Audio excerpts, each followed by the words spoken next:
Mis hermanos, bienvenidos nuevamente a este espacio para adorar al Señor a través de la predicación de su palabra, a través de la audición de su palabra. Y quisiera invitarles, mis hermanos, a que oremos, que le pidamos al Señor guía para este tiempo de adoración. Amado Señor, te pedimos que nos guíes, que nos ayudes, porque sabemos que nos escuchas, Señor. Ayúdanos, Señor, a confiar en tu palabra. Ayúdanos, Señor, a estar tranquilos en las verdades que se exponen en ella, Señor. Gracias, Señor, porque tu palabra nos ha sido dada con el propósito de que te conozcamos, de que confiemos y vivamos en perseverancia hacia ti, Señor. Tú eres bueno, Señor, y por eso la has provisto. La palabra no es para que la tengamos guardada en una biblioteca, sino para que disfrutemos de ella día a día. Y por eso, Señor, te pedimos que nos guíes también en este tiempo de exposición de tu palabra, que me guíes a mí, Señor, para que sean tus palabras y no las mías, y que podamos sentirnos animados, fortalecidos, exhortados y consolados a través de ella. Todo esto te lo pedimos en nombre de Cristo Jesús. Amén. Bien, mis hermanos, muy buen día nuevamente. Gracias al Señor por este día que nos permite tener. Y vamos a continuar con nuestros estudios de la palabra. Vamos a continuar con la exposición de la primera epístola de Juan. Quisiera invitarlos al capítulo número 2. Y vamos a continuar donde quedamos el domingo anterior. El domingo anterior, entonces, vimos quiénes eran los anticristos. Y aunque no nos metimos exhaustivamente a tratar de diferenciarlos y de ponerles nombres, creo que de manera general podemos identificar dos características de ellos. Una es que salen de nosotros y otra característica es que niegan al Señor Jesús. Entonces, aquellas personas que tienen estas dos características se pueden considerar como anticristos. Claro está, mis hermanos, que hago la aclaración. No todo el que se va, por ejemplo, de nuestra iglesia local es un anticristo. Sin embargo, sí hay que tener en cuenta que aquellos que niegan a Cristo y aquellos que salen, que apostatan y se apartan y viven vidas pecaminosas, pues estos sí lo son. Entonces, para que no nos vayamos a confundir en alguno de estos temas. Y hoy, mis hermanos, vamos a mirar la contraparte, porque es que Juan ya nos habló de estos hombres no con el propósito de hablarles a ellos, sino de hablarnos a nosotros, o hablarles a los receptores originales de la epístola, y mediante la inspiración del Espíritu, pues cada generación es beneficiada de su palabra, de esta, la palabra de Dios. Y hoy vamos a tratar de exponer del versículo número 20 hasta el versículo número 28, donde creo, mis hermanos, que está toda la unidad de pensamiento de esta sección. Pienso que el versículo 29 debería ir unido al capítulo número 3, y cuando continuemos nuestra serie, pues vamos a ver la razón. Así que, mis hermanos, abran sus Biblias en Primera de Juan, capítulo 2, y vamos a estar en el versículo 20 al 28, y quisiera que lo leyéramos. Mis hermanos me pueden seguir allí en sus casas. Dice la palabra del Señor: pero vosotros tenéis la unción del Santo y conocéis todas las cosas. No os he escrito como si ignoraseis la verdad, sino porque la conocéis y porque ninguna mentira procede de la verdad. ¿Quién es el mentiroso sino el que niega que Jesús es el Cristo? Este es anticristo, el que niega al Padre y al Hijo. Todo aquel que niega al Hijo tampoco tiene al Padre. El que confiesa al Hijo tiene también al Padre. Lo que habéis oído desde el principio permanezca en vosotros. Si lo que habéis oído desde el principio permanece en vosotros, también vosotros permaneceréis en el Hijo y en el Padre. Y esta es la promesa que Él nos hizo, la vida eterna. Os he escrito esto sobre los que os engañan, Pero la unción que vosotros recibisteis de Él permanece en vosotros y no tenéis necesidad de que nadie os enseñe. Así como la unción misma os enseña todas las cosas, y es verdadera y no es mentira. Según ella os ha enseñado, permaneced en Él. Y ahora, hijitos, permaneced en Él, para que cuando se manifieste tengamos confianza, para que en su venida no nos alejemos de Él avergonzados. Esta es la palabra de Dios. Y mis hermanos, toda esta sección, desde el versículo 18, de donde empezamos el sermón anterior, hasta el versículo 28, es una sección. Y es una sección que yo quise tomar en dos partes. Entonces, la primera vimos las características de estos hombres que salen de nosotros, pero que no son de nosotros. Y en esta segunda parte vamos a ver lo que somos nosotros. Ahora, en el sermón anterior yo dije que una de las características de una persona que persevera en la fe es confesar al Señor Jesús y continuar la vida cristiana. Pero también dije que esto no solamente era mérito propio, sino que había una razón detrás de esto. Y aquí está la razón, mis hermanos. El versículo 20 dice: pero vosotros tenéis la unción del Santo y conocéis todas las cosas. Así que, mis hermanos, ¿qué vamos a hablar hoy? Yo he titulado de la misma manera que el texto lo dice. Esta enseñanza se llama la unción del Santo. Y para poder ver qué es la unción del Santo, precisamente vamos a ir primero a qué es la unción. Luego vamos a ver algunas características de esta unción y al final vamos a ver el propósito. Entonces vamos a ver vamos a ver unas características y vamos a ver un propósito. ¿Qué es? Bueno, mis hermanos, ¿qué es la unción del Santo? Porque en nuestros tiempos nosotros hemos escuchado hablar de no toques al ungido de Jehová. Y aunque no voy a hablar de ese texto particular, sí les puedo decir que están sacando un texto fuera de su contexto para manipular algo que la Biblia no dice en realidad. Es una eisegesis, es una interpretación impuesta al texto y no un texto diciendo lo que verdaderamente es. Y muchos han interpretado esto de la unción de diversas formas. Estos son temas, los que toca Juan acá, que en nuestros días y aún en los días de Juan eran polémicos, eran poco claros, pero no porque la palabra no fuese clara, sino por la dureza del corazón de los hombres y las artimañas que utiliza para torcer las escrituras. Por eso, mis hermanos, vamos a ver qué es la unción. La unción, la palabra unción primero tiene relación a untar, tiene relación a derramar. ¿Qué? Normalmente una unción es por un aceite. Entonces se cogía un aceite particular y se untaba en algo.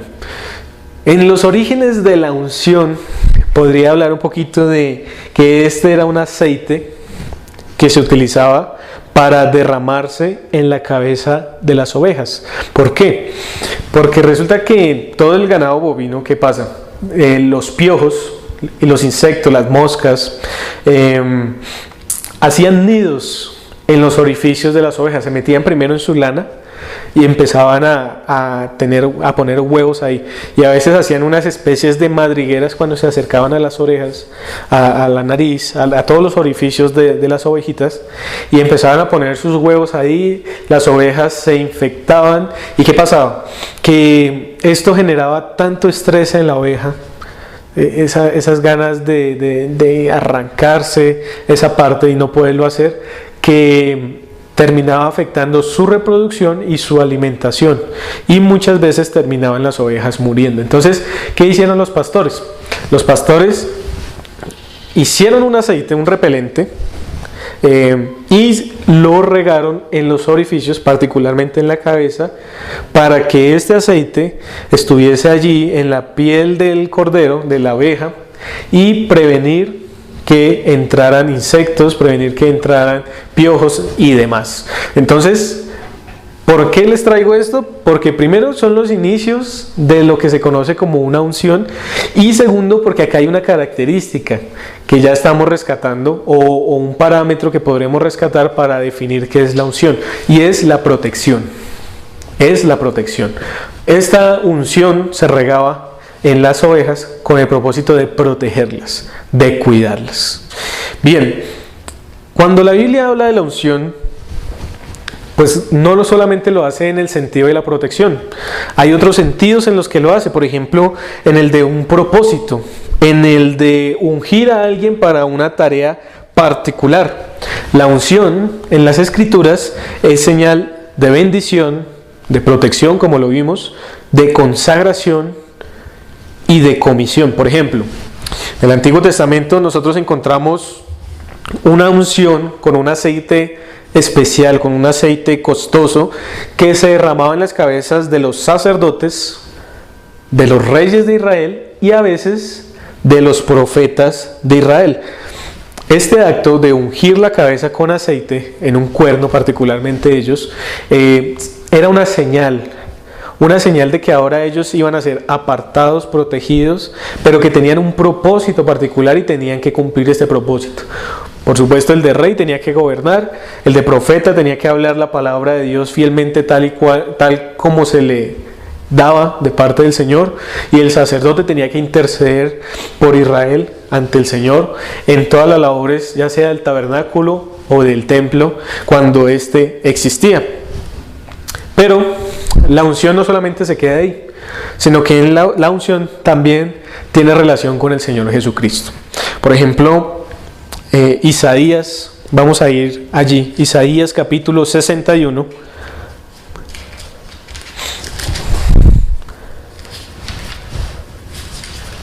Isaías capítulo 61, versículo 1, dice: el Espíritu de Jehová el Señor está sobre mí, porque me ungió Jehová. Me ha enviado a predicar buenas nuevas a los abatidos, a vendar a los quebrantados de corazón, a publicar libertad a los cautivos y a los presos, apertura de la cárcel. Entonces miren que en este texto hay un propósito, una comisión particular, pero aquí el que está hablando es Isaías. Pero Isaías estaba profetizando algo que iba a pasar en Lucas capítulo 4, versículo 18, y era que el Señor Jesús se iba a personar de este texto. El Señor Jesús viene y dice: esta profecía hablaba de mí y se ha cumplido hoy, dice en Lucas capítulo 4, versículo 18. Entonces es una profecía respecto a Cristo como el ungido. Ahí dice, ¿no? Lo ungió con el propósito de traer su ministerio a la tierra y completar la revelación de Dios. ¿Cuándo se cumple esto? Cuando es ungido por el Espíritu Santo, o cuando es ungido con el Espíritu Santo, como vamos a verlo más adelante. Pero no solamente el Señor Jesucristo es ungido, sino que, pienso yo, en virtud a la unión que tenemos con Cristo, así como Él fue ungido, nosotros también somos ungidos. Y hay un evento en particular que marca ese inicio de la unción. Ahora, cuando hablamos de unción, hermanos, estamos hablando de ungidos para un propósito particular, ¿no? Y este propósito particular es el que se cumple en la venida de Cristo. ¿Cuál?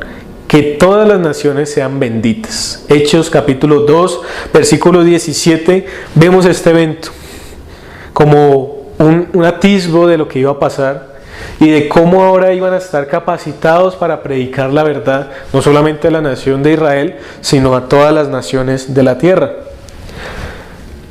Se necesitaba una operación especial para llevar las buenas nuevas. Por ello, el Espíritu es la unción para conocer y transmitir la verdad. Ahora nosotros, hoy día, cuando conocemos al Señor, o sea, en el momento de nuestra conversión, somos ungidos también. Miren, por ejemplo, esto en 1 Corintios capítulo 1. Vamos allí rápidamente.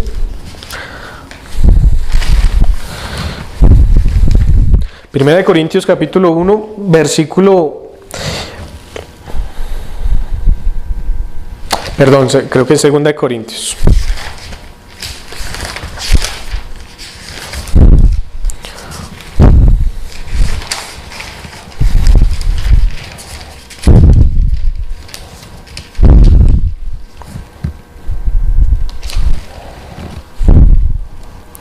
Segunda de Corintios, capítulo 1, versículo, leamos el 20, por ejemplo, dice: porque todas las promesas de Dios son en el sí y en el amén, por medio de nosotros para la gloria de Dios.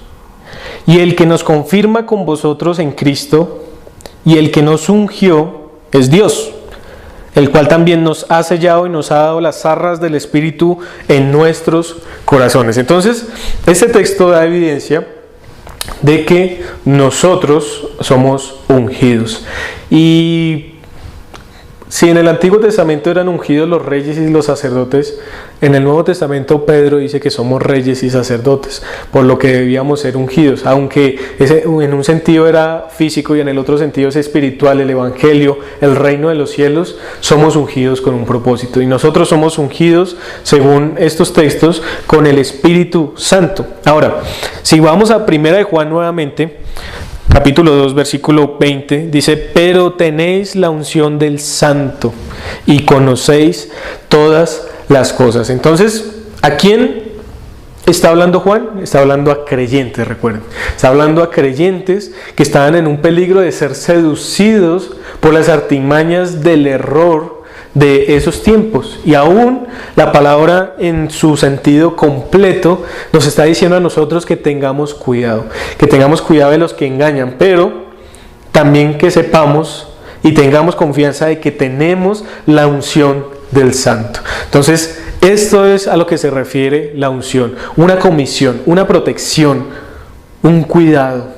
Pero acá nos está hablando más allá de todo esto, y es de la verdad, de la palabra, del Evangelio. Por eso dice: pero vosotros tenéis la unción del Santo y conocéis todas las cosas. Algunas características para poder comprender el tema de la unción las vamos a encontrar en este texto precisamente, y quiero numerar algunas de ellas. Por ejemplo, en el versículo 20 dice: y conocéis todas las cosas. Bueno, Juan no está tratando de decir que por tener la unción del Santo somos omnisapientes, que conocemos todo, absolutamente todo, y que no tenemos necesidad de que nadie nos enseñe. Ahora, si ustedes estuvieron atentos a la lectura de la palabra, hay un versículo más adelante que dice: y no tenéis necesidad de que nadie os enseñe. Cuando lleguemos allí les voy a explicar qué es lo que verdaderamente Juan está tratando de enseñarnos. Sin embargo, aquí el texto, cuando dice todas las cosas, en realidad lo que pudiésemos traducir de una manera más certera es el conocimiento de la verdad. Pero ¿por qué dice todas las cosas? Porque la manera en que Juan quiere que nosotros lo entendamos es no en un conocimiento adquirido, sino en un conocimiento innato. En un sentido en que eso no nace del producto y del estudio y la motivación personal, no. Es de un producto interno, innato, que nace en nosotros, una verdad que nace en nosotros. Ahora, esto es interesante porque resulta que el gnosticismo en esos tiempos hablaba de un conocimiento oculto, de un conocimiento innato. Entonces, ¿Juan qué está diciendo? Juan está diciendo: el conocimiento innato es la verdad, es la unción del Santo. Y si ustedes estuvieron pendientes a lo que estaba diciendo anteriormente, ¿qué es la unción del Santo? El Espíritu Santo morando en nosotros. Ahora, ¿con qué? Con un propósito en particular. Porque recuerden 2 de Corintios capítulo 1, habla del Espíritu Santo de dos maneras en el texto que leímos. Habla del Espíritu Santo como unción, pero también como sello, como garantía. Eso quiere decir que el Espíritu Santo que mora en nosotros tiene dos funciones a la luz de ese texto. Uno es ser la unción. ¿Y qué provoca esa unción? ¿Cuál es una de esas características? Si volvemos a 1 de Juan, dice conocer todas las cosas. O sea que la verdad no surge por un proceso de raciocinio nuestro. No, la verdad surge del Espíritu Santo de Dios. Porque el Espíritu es verdad, porque Dios es la luz, porque Dios es veraz y el Espíritu Santo también. Y en la unción, en el momento en que creemos, conocemos esta verdad.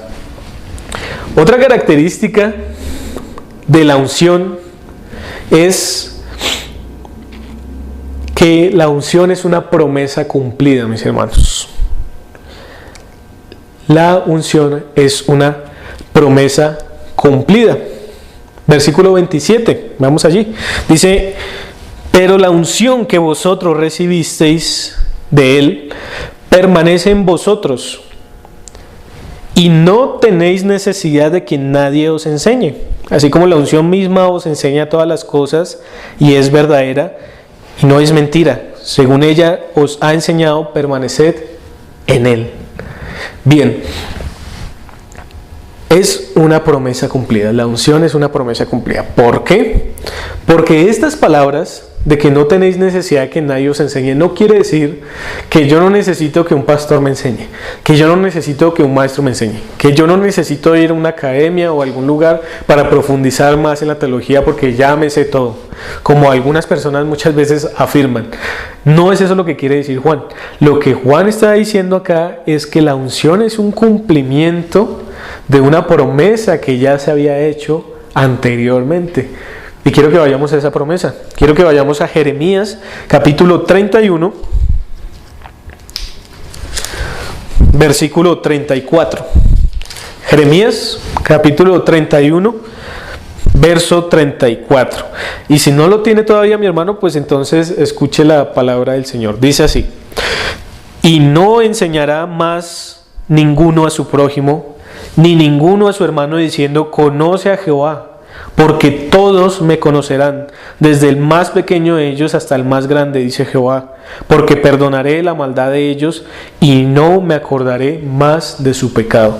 Esto que Jeremías estaba profetizando, el nuevo pacto en la sangre de Cristo, la bendición que iba a ser expandida a todas las naciones de la tierra, es lo que ahora está ocurriendo aquí en el Nuevo Testamento y lo que hoy viene ocurriendo. Entonces, ¿qué es lo que está diciendo aquí? Cuando dice una promesa cumplida, está haciendo referencia a que ya no tiene que decirle a su hermano: conoce al Señor. ¿Por qué? Porque en el Antiguo Testamento, la nación de Israel, estaba compuesta por creyentes y no creyentes. Tenían unos pactos y unas promesas terrenales. Y ellos, como pueblo de Dios en ese sentido, no eran creyentes. Eso quiere decir que algunos de ellos no iban a vivir eternamente con el Señor. Creían que lo iban a hacer simplemente por haber nacido ahí. Pero entonces por eso el Señor en el Antiguo Testamento y en el Nuevo Testamento es el mismo. ¿Y qué pide del hombre? Fe y arrepentimiento. El hombre del Antiguo Testamento tenía que arrepentirse, como lo hizo Abraham, que por fe fue justificado. Pero el hombre del Nuevo Testamento también lo tiene que hacer. Sin embargo, la promesa era que ya no solamente la familia de Abraham iba a ser bendita, sino que todas iban a ser benditas. Y ahora el pueblo de Dios iba a ser conformado de todos aquellos que creían en el Señor. Si volvemos a 1 Juan, por eso dice: pero vosotros tenéis la unción del Santo y conocéis todas las cosas. Esas son las cosas de las que hablaba Jeremías. ¿Cuáles? La verdad, hermanos, la verdad. ¿Por qué? Porque ahora vamos a ser ungidos con el Santo Espíritu para que la podamos conocer. Y ya ninguno le puede decir al otro: cree en el Señor, porque ya ha creído en el Señor y ya da evidencia de eso y confiesa al Señor Jesús. Por eso la unción, una característica de esta unción es que es una promesa cumplida. Miren, por ejemplo, Juan capítulo 14, verso 26, el Señor, ya anticipando lo que iba a ocurrir inminentemente, dice Juan 14, 26: mas el Consolador, el Espíritu Santo, a quien el Padre enviará en mi nombre, Él os enseñará todas las cosas y os recordará todo lo que yo os he dicho. Ahí está, esa es una de las características de la unción. ¿Quién es la unción? El Espíritu Santo.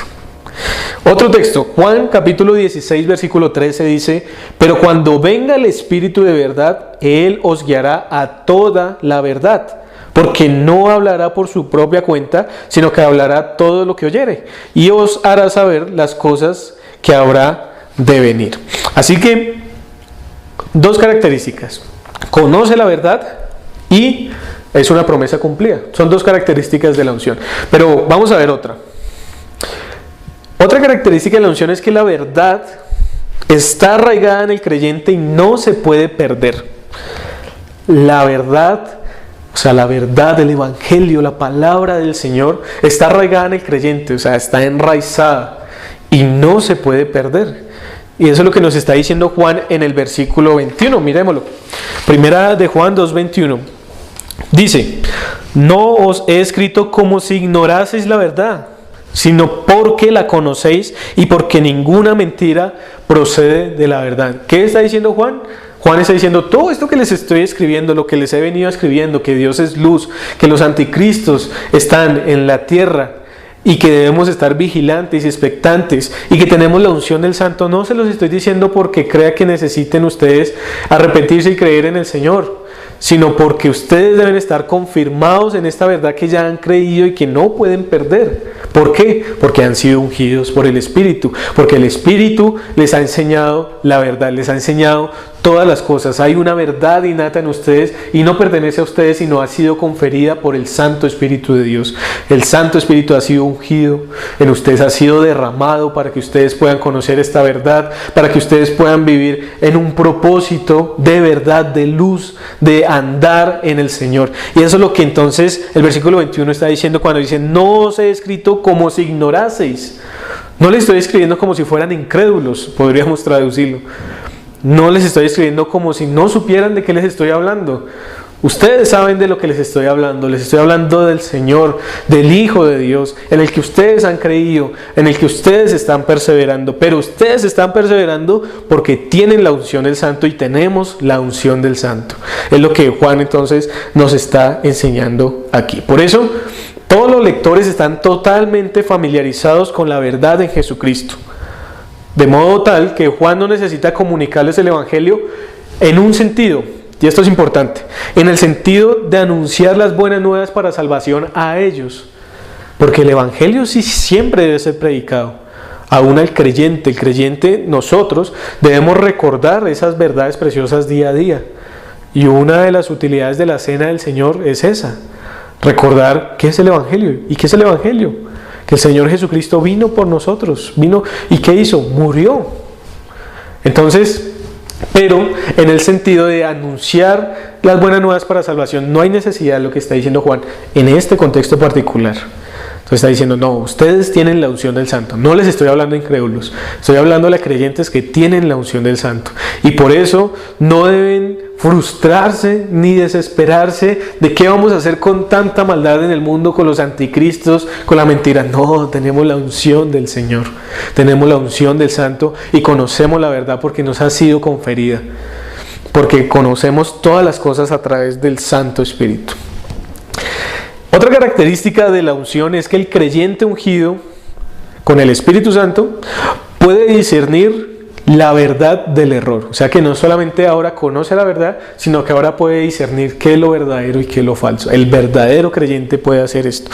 Versículo 22 y versículo 23 dice: ¿quién es el mentiroso sin el que niega que Jesús es el Cristo? Este es anticristo, el que niega al Padre y al Hijo. Todo aquel que niega al Hijo tampoco tiene al Padre. El que confiesa al Hijo tiene también al Padre. Entonces, acá Juan está haciendo un contraste entre negar, confesar, tener y no tener. Y en medio está el Hijo y el Padre.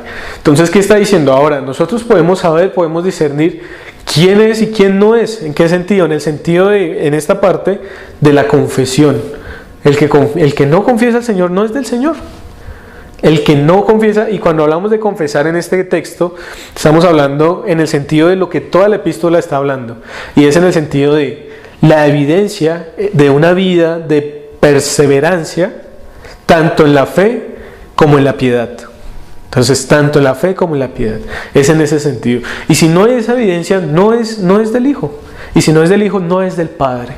Así que la unción nos da la capacidad de poder discernir la verdad del error. Ahora el creyente puede usar la verdad en oposición a los anticristos. porque sabe qué es lo verdadero, sabe cuál es la luz, cuál es el camino correcto. Entonces los lectores conocen la verdad y pueden detectar la mentira exponiéndola a la luz. Cuando la exponen a la luz, sale entonces la mentira. Y otra característica que tiene también la unción es que confirma la verdad. Entonces no solamente la conocemos, no solamente la usamos para discernir, sino que la afirma, la confirma. Versículo 24 dice: lo que habéis oído desde el principio. Y recuerden cómo empieza esta epístola, ¿no? Entonces, ¿qué es lo que hemos oído desde el principio? Entonces, hemos escuchado las buenas nuevas del Señor. Y dice el versículo 24: lo que habéis oído desde el principio permanezca en vosotros. Si lo que habéis oído desde el principio permanece en vosotros, también vosotros permaneceréis en el Hijo y en el Padre. Entonces, Juan revela aquí el corazón del Evangelio. Dios el Padre ha enviado a su Hijo Jesucristo. ¿Y cuál es esta confesión que debe hacer el creyente? Que Jesús es el Hijo de Dios. Creo que lo he reiterado muchas veces en estos sermones, pero esa es la verdad central y es una verdad que se confirma, es una verdad que se preserva, es una verdad que continúa en la vida del creyente, confirma la verdad. Entonces, esto es una de las características de la confesión. Entonces, vimos varias. Entonces, vimos que la unción confirma la verdad, que la unción entonces discierne la verdad del error, que nos da la verdad, que es una promesa que ha sido cumplida y demás. ¿Todo esto para qué, mis hermanos? Y bueno, y aunque en lo que hemos estado viendo hemos visto ciertos propósitos, quisiera apuntar a unos propósitos particulares que seguimos encontrando en la porción de las Escrituras. Juan responde, cuando yo le pregunto, ¿y todo esto para qué? Él me responde y no responde en el versículo 25. Uno de los primeros propósitos, que es muy importante, es este. Dice: y esta es la promesa que Él nos hizo, la vida eterna. Así que uno de los propósitos de la unción es que nos ayuda a preservarnos en la vida eterna. Podríamos hablar del Espíritu desde el sentido del sello, de la garantía de la vida eterna. Pero cuando hablamos de unción, recuerden, estamos hablando de protección y equipamiento para llegar a tal propósito. Entonces, como les decía al principio, las ovejas se les derramaba este aceite para protegerlas. ¿Para qué? Para que pudiesen vivir y para que pudiesen dar más lana y poder entonces comerciar con ellas. ¿Para qué nos es dado la unción del Santo? Para protección, para poder vivir, pero para obtener la vida eterna. Así que eso es lo que el versículo 25 entonces Juan nos está tratando de enseñar acá. Y esta es la promesa que Él nos hizo, la vida eterna. Otro propósito, un propósito es la vida eterna. Otro propósito es el que está en el versículo 26. Y creo que el versículo 26 encierra una de las ideas centrales de esta porción. Dice: os he escrito esto sobre los que os engañan. Eso quiere decir que la unción tiene el propósito de evitar que seamos engañados, para no ser engañados. Y la última vez cité un texto en Mateo capítulo 24, versículo 24, en el que el Señor Jesús advertía sobre los falsos cristos y los falsos profetas. Y entonces el texto dice: y aún tratarán de engañar, si fuese posible, a los escogidos. Ahora, no somos engañados no por ser inteligentes y sagaces, no somos engañados por la unción del Santo, mis hermanos. Entonces noten que acá Juan lo que nos está ayudando es a entender cuál es el equilibrio que el creyente debe tener entre la confianza en un Dios soberano y protector y la diligencia de la vida cristiana. Ese es el equilibrio que debe tener, confiando en que el Señor nos da las habilidades y las herramientas, pero tomando esas habilidades y esas herramientas y poniéndolas en acción. Porque a través de la unción del Santo es que podemos hacer esto. Ahora, la unción del Santo, lo dije muy rápido, pero quiero repetirlo. La unción del Santo se da, la unción del Santo es el Espíritu Santo derramado en nosotros cuando creemos. Y las Escrituras afirman que cuando nosotros creemos y la unción del Santo es derramada en nosotros, esto ocurre una vez y para siempre, mis hermanos. Y lo digo para aclarar lo que alguna vez he escuchado en ciertas iglesias, y es que la unción puede venir cada domingo o cada vez que estoy en un éxtasis y tengo entonces manifestaciones sobrenaturales. Sí tengo manifestaciones sobrenaturales, pero que persisten, que son constantes, y esas son la vida piadosa y una confesión de fe constante, que es lo que las Escrituras nos está diciendo. No una manifestación de dones milagrosos y demás que tenían un propósito particular en la iglesia cuando empezó a expandirse. Así que, bueno, cierro ahí un poquito el paréntesis y nombro otro propósito. Y el otro propósito lo vamos a encontrar en el versículo 28. El versículo 27 ya lo habíamos visto, dice: pero la unción que vosotros recibisteis de Él permanece en vosotros y no tenéis necesidad de que nadie os enseñe. Entonces, primero, permanece. O sea, nunca la unción, porque es que es el Espíritu Santo, va a salir, se va a ir, permanece. Y dice: y no tenéis necesidad de que nadie os enseñe. Ya vimos que es el cumplimiento de una profecía antiguo testamentaria. Así como la unción misma os enseña todas las cosas y es verdadera. Esto el Señor Jesucristo también lo había dicho en Juan capítulo 16. Y no es mentira. Según ella os ha enseñado, permaneced en Él. Entonces, ¿cuál es la conclusión de esta idea? Que nos preservemos, que vivamos en perseverancia. Pero el último propósito que tengo para ustedes está en el versículo 28. Dice: y ahora, hijitos. Entonces, el tono paternal en toda la epístola de Juan hacia sus hijos, hacia sus ovejitas. No a sus hijos de sangre, sino a sus hijos espirituales. Porque está hablando a creyentes, a iglesias donde hay hermanos que él conoció, que tal vez instruyó y que quiere advertirles sobre este tema. Entonces dice: y ahora, hijitos, permaneced en Él. Otra vez la perseverancia, para que cuando se manifieste tengamos confianza, para que en su venida no nos alejemos de Él avergonzados. Un tercer propósito, mis hermanos, es para no alejarnos avergonzados. ¿Propósito de qué? De la unción. La unción tiene el propósito de que no nos alejemos avergonzados. Noten que entonces aquí Juan, desde el sermón anterior que vimos hasta hoy, él está encapsulando todo esto en un periodo de tiempo.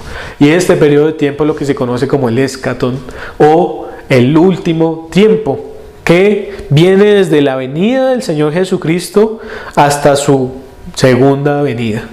Es este periodo. Entonces, por eso aquí Juan ya va cerrando la idea que está transmitiendo, lo que está enseñando y está diciendo, hasta que Él se manifieste, el día del juicio en el que el Señor venga. Ahora, cuando el Señor venga, van a haber dos tipos de personas según Juan. Unos, los que confían en Él, y otros, los que se avergüenzan de Él. Y noten que este tema no va separado de lo que ya nos ha nombrado, por ejemplo, en el versículo 20. Pero vosotros tenéis la unción del Santo. Eso quiere decir, mis hermanos, que los que tienen la unción del Santo, los que perseveran en ella, en Él, en el Espíritu, están confiados. Pero aquellos que no tienen la unción del Santo, los que Juan nombra como anticristos, cuando el Señor venga, van a alejarse de Él avergonzados. Así que, precisamente, un propósito de la unción del Santo es para no alejarnos avergonzados. Perseverando, estaremos en la segunda venida de Cristo sin vergüenza. Los creyentes no se alejan de Cristo avergonzados, porque saben que sus pecados han sido perdonados, han sido librados de esa vergüenza. Y la palabra vergüenza puede ser sinónimo de pecado. Recuerden a Adán y Eva. ¿Qué sintieron cuando pecaron? Vergüenza. Pero el creyente no, porque está libre y purificado por la sangre preciosa del Santo, del Señor Jesucristo. Pero aquellos que solo pretenden ser cristianos no pueden estar ante la luz reveladora de su venida. No pueden esconder su vergüenza. Y me gusta esta palabra confianza, hermanos, porque esa palabra confianza, por ejemplo, John Stott la puede traducir así: intrepidez, osadía. Es una palabra que se utiliza en varias partes de las Escrituras, por ejemplo en Hebreos capítulo 4, versículo 16, creo que dice: acerquémonos confiadamente, o sea, con osadía, con descaro, con confianza, con intrepidez de que tengo todo el derecho. Ahora, ¿por qué? Por la sangre del Señor Jesús. Y Hebreos, por ejemplo, capítulo 10, versículo 19, utiliza esta misma palabra confianza y es traducida al español como libertad. O sea, tenemos libertad. Entonces, el texto dice: y ahora, hijitos, permaneced en Él, para que cuando se manifieste, podríamos decir también, tengamos libertad, para que en su venida no nos alejemos de Él avergonzados. Esto tampoco es nuevo, mis hermanos. Esto el Señor Jesús ya lo había enseñado. Miremos, por ejemplo, Mateo capítulo 22, versículo 12. Mateo capítulo 22, versículo 12 dice así: si quieren no lo busquen, los escuchan. Dice: y le dijo: amigo, ¿cómo entraste aquí sin estar vestido de boda? Mas él enmudeció. Entonces el rey dijo a los que servían: atadle de pies y manos y echadle en las tinieblas de afuera. Así será el lloro y crujir de dientes. Esto es una porción de la parábola de las fiestas de las bodas. Y si ustedes han leído esta parábola, saben que aquí está hablando de aquellos que fueron convidados, pero que había uno, en este caso ese particular, que no estaba vestido correctamente. Y dice: enmudeció cuando se le preguntó: ¿cómo entraste aquí vestido así? Ahora, enmudeció es el mismo sentido de lo que podríamos ver aquí de la palabra vergüenza. O sea, se avergonzó. ¿Y qué pasó con él? Fue echado al lloro y crujir de dientes, dice el texto. Apocalipsis capítulo 6 es un poco más explícito en el sentido de la palabra avergonzar. Apocalipsis capítulo 6, versículo 15 al 17 dice así: y los reyes de la tierra, y los grandes, los ricos, los capitanes, los poderosos, y todo siervo y todo libre, se escondieron en las cuevas y entre las peñas de los montes. Y decían a los montes y a las peñas: caed sobre nosotros, y escondednos del rostro de aquel que está sentado sobre el trono y de la ira del Cordero. Cuando Adán y Eva pecaron, ¿qué hicieron? Se escondieron porque tenían vergüenza.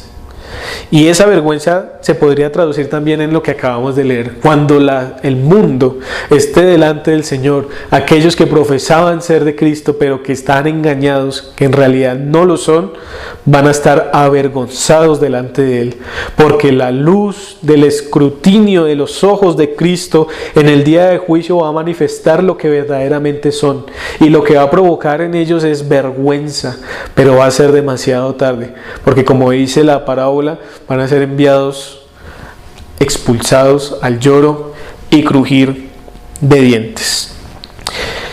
Bien, mis hermanos, entonces vimos qué es la unción, qué es la unción del santo. Cuando se refiere al santo, precisamente es en el sentido de Cristo, cuando dice: yo os enviaré al Consolador. Pero el que unge, según las Escrituras en Corintios, es Dios el Padre. Pero vimos que es unción, que es un derramamiento con un propósito, con un símbolo de protección, de labor, de cuidado. Y vimos que la unción que nosotros tenemos, de la que habla Juan, es el Espíritu Santo. También vimos algunas características de esta unción, como que discierne la verdad del error, como que es una promesa que fue cumplida en el Señor también, como que nos confirma la verdad, nos preserva en la verdad, nos enseña todas las cosas, nos enseña a discernir la verdad del error. Pero también vimos un propósito, y este propósito es la vida eterna. Este propósito también es no ser engañados, y este propósito también es no alejarnos avergonzados el día de la venida de Cristo. Aunque muchas falsas iglesias hablan de unciones para pseudoapóstoles, falsos profetas y una gran cantidad de unciones en el transcurso de la vida de ellos es regada según ellos, vemos en la palabra que solo hay una unción del Santo, y ese es el Espíritu que mora en nosotros y que nos da a conocer la verdad. Una verdad que nos ayuda a discernir la mentira y el error, que nos ayuda a vivir enfocados en la eternidad, en estar expectantes a la venida de nuestro Señor. Pablo lo dice en otras palabras en 1 Corintios capítulo 16, verso 22. Dice así el texto, dice: el que no amare al Señor Jesucristo sea anatema. El Señor viene. Y ese el Señor viene se puede traducir como Maranata, que de pronto ustedes lo han escuchado. El Señor viene. Amén. Porque debemos y queremos, y es la comisión del creyente, añorar la venida del Señor Jesucristo y estar confiados en medio de toda esta situación de maldad, de apostasía, de anticristo, de la venida del anticristo, porque al final el Señor va a venir y los va a juzgar a todos ellos. Y nosotros, ¿qué vamos a hacer? Dice el texto del versículo 28, vamos a estar confiados, porque confiamos en Él en esta vida y confiaremos en Él en la porvenir. Eso es lo que Juan nos quiere enseñar aquí. Aquel que quiera la unción para vivir en la verdad, la verdadera unción de algunos de los que están escuchando, si alguno quiere esta unción para vivir en la verdad, en la luz, en Cristo, debe arrepentirse y creer en el Evangelio, en que Cristo es el Hijo de Dios. Y es lo que Juan nos ha estado diciendo en toda esta sección. Creo que Juan no puede ser más claro con qué es el Evangelio. El Evangelio es la confesión del Señor. Y aunque sabemos que la luz de las Escrituras implica otras cosas como la confesión, el arrepentimiento, acá está el punto central. Y el punto central es el Señor Jesús. El Señor Jesús es el punto central del Evangelio, en quien debemos depositar nuestra fe. Y así recibimos la unción del Santo, para que podamos vivir confiados en la verdadera verdad, valga la redundancia, y que podamos apartar toda desconfianza del Señor y podamos aferrarnos a Él en medio de toda esta situación y podamos vivir para Él en medio de todas estas doctrinas.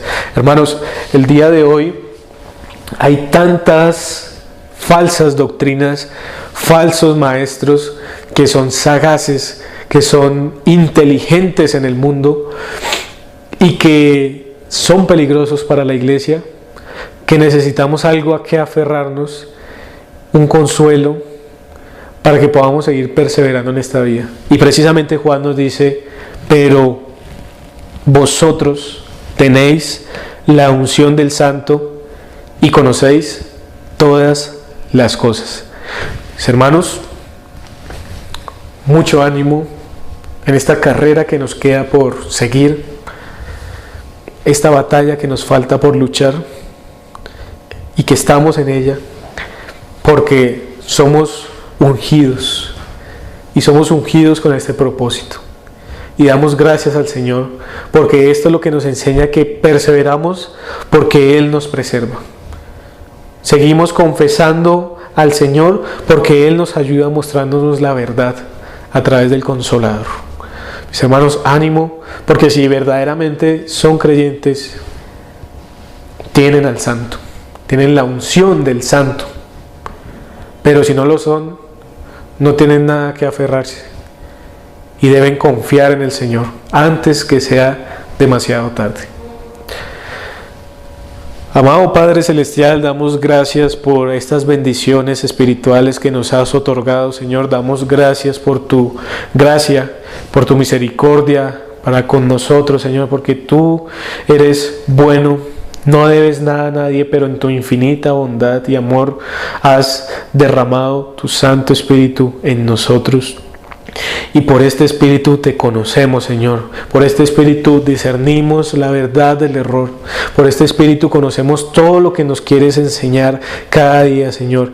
Y podemos saber qué es lo que está correcto y que nos ayúdanos, Señor, a avivar el fuego de este don precioso que hay en nosotros para vivir controlados por el Espíritu, para poder amarnos los unos a los otros y poder seguir expandiendo el Evangelio del reino de Dios, tu reino, Señor. Señor, ayúdanos, porque nosotros no podemos y tú lo sabes, y por eso nos has dado tantas preciosas bendiciones. Ayúdanos en esta vida y ayúdanos a seguirnos deleitando en la verdad, en tu palabra, discerniendo la verdad del error. Todo esto te lo pedimos por los méritos de Cristo Jesús. Amén. Mis hermanos, muchas gracias. Que tengan buen día.